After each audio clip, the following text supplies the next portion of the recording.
बगद नदी को पुनर्जीवित करने को जिला अधिकारी ने उठाया बीड़ा, स्वयं फावड़ा चलाकर और तसले से मिट्टी उठाकर भूमि पूजन कर किया शुभारंभ। जिलाधिकारी राजेश कुमार त्यागी द्वारा विकासखंड गजरौला के ग्राम शुक्राबाद में बगद नदी के पुनर्जीवित किए जाने के कार्य का शुभारंभ विधिवत भूमि पूजन अर्चन मंत्रोच्चार के साथ हवन की आहुति देकर स्वयं फावड़ा चलाकर किया गया। इस अवसर पर जिलाधिकारी राजेश कुमार त्यागी जी ने स्वयं फावड़ा से खुदाई कर तसले से मिट्टी उठाकर श्रमदान किया। इस अवसर पर मुख्य विकास अधिकारी श्री अश्विनी कुमार मिश्र, परियोजना निदेशक अमरेंद्र प्रताप, खंड विकास अधिकारी उप जिलाधिकारी गजरौला विकास मित्तल जी, उप जिला अधिकारी धनोरा चंद्रकांता, जिला समाज कल्याण अधिकारी सहित अन्य अधिकारी व बड़ी संख्या में उपस्थित ग्रामवासियों, ग्राम प्रधान द्वारा फावड़ा चलाकर खुदाई का कार्य किया गया। जिलाधिकारी ने कहा कि इस नदी के पुनर्जीवन के अंतर्गत 39 गांव आ रहे हैं, जिसमें नदी की कुल लंबाई 110 किलोमीटर है।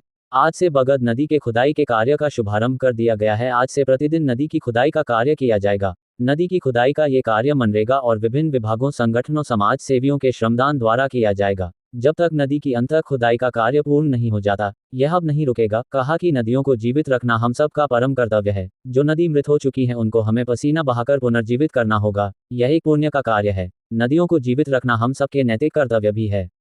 जिलाधिकारी ने कहा कि नदी जिस रूप में पहले विद्यमान थी, जल्द ही इसके खुदाई के कार्य होने के पश्चात वह अपने पुराने स्वरूप में आ सकेगी। कहा कि राजस्व टीम द्वारा इसका चिन्हांकन कर दिया गया है। कहा कि मैं इस नदी पर जल बहते हुए देखना चाहता हूं।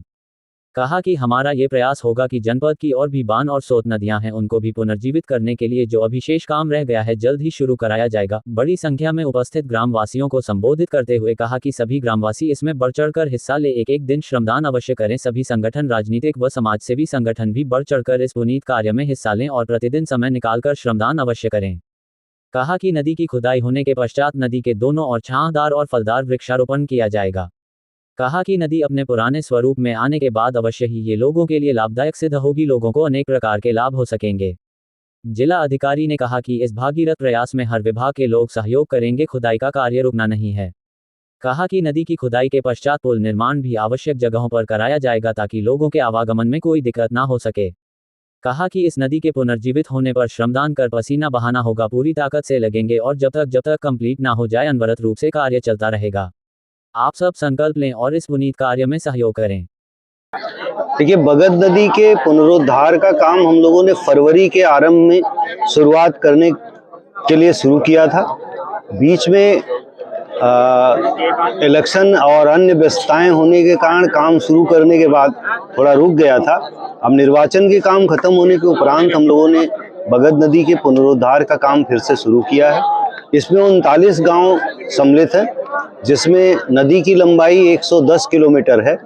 110 किलोमीटर की नदी को बनाने के लिए श्रमदान, मनरेगा और विभिन्न विभागों के कन्वर्जेंस से हम लोग इस काम को करेंगे और मुख्य हमारा जोर रहेगा कि मशीन दान या श्रमदान के माध्यम से ही ये काम हो सके, जिससे हम पब्लिक को जोड़ सके।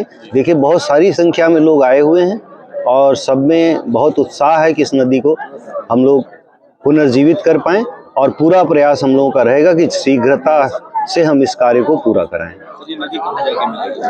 ये आगे जाकर के हसनपुर के आगे जाकर के मिलती है और इसके बाद ये जाकर के गंगा नदी में जाकर के पूरी तरह से विलीन होती है। सर, जनपद में कितनी नदियों का ऐसा कार्य चल रहा है? देखिए, पिछले साल हम लोगों ने सोत शुरू किया था। सोत लगभग इस साल पूरा हो जाएगा। इसके अलावा बान नदी पे भी हम लोग काम शुरू कराएंगे और प्रयास है कि जितने और बड़े तालाब जो हैं उनको भी संरक्षित करने का प्रयास है। दोस्तों, वीडियो को लाइक करना ना भूलें और इससे हमारा कोई बेनिफिट्स नहीं होता है, बस हमारा मोटिवेशन अप हो जाता है। और अगर आप हमारी वीडियो को लाइक करते हैं, पसंद करते हैं, साथ में चैनल को सब्सक्राइब कर दें और बेल आइकन को दबाने के साथ ही ऑल नोटिफिकेशन का ऑप्शन दिखेगा, उसे दबाना बिल्कुल भी ना भूलें, क्योंकि जब भी मैं नई वीडियो अपलोड करूं तो उसकी नोटिफिकेशन आपको आपके मोबाइल पर मिल जाए। इसके लिए ऑल नोटिफिकेशन जरूर सेलेक्ट करें।